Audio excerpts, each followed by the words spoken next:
இலங்கையின் கடல் எல்லைக்கு அருகில் நங்கூரமிடப்பட்டுள்ள ஐரிஸ் பூஷர் என்ற ஈரானிய கப்பலில் பயணித்தவர்களில் 204 பேர் கொழும்பு துறைமுகத்துக்கு அழைத்து வரப்பட்டுள்ளதாக தகவல் வெளியாகியுள்ளது. உரிய நடைமுறைகளை பின்பற்றி ஏனையவர்களும் துறைமுகத்துக்கு அழைத்து வரப்படுவதாக கடற்படை ஊடக பேச்சாளர் புத்திக சம்பத் ஊடகம் ஒன்றுக்கு தெரிவித்துள்ளார்.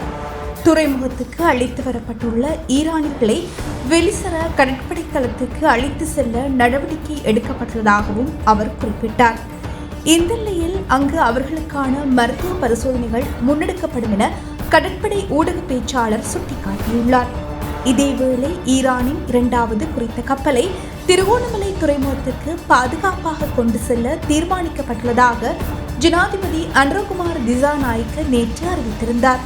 குறித்த ஈரானிய கப்பலில் 208 பேர் பயணித்ததாகவும் குறிப்பிடப்பட்டுள்ள நிலையில் கொழும்பு துறைமுகத்தில் அழைத்து வரப்படுவோரில் 53 அதிகாரிகளும் 84 கேட் அதிகாரிகளும் 48 சிரேஷ்ட மாலுமிகளும் 23 மாலுமிகளும் அடங்குவதாக குறிப்பிடப்பட்டது. இதேவேளை இந்திய பெருங்கடலில் அமெரிக்க நீர்மூழ்கி கப்பலால் தாக்கி மூழ்கடிக்கப்பட்ட ஈரானிய போர்க்கப்பல் தொடர்பான தேடுதல் நடவடிக்கையில் இந்தியாவும் இணைந்துள்ளதாக தெரிவிக்கப்பட்டுள்ளமை குறிப்பிடத்தக்கது.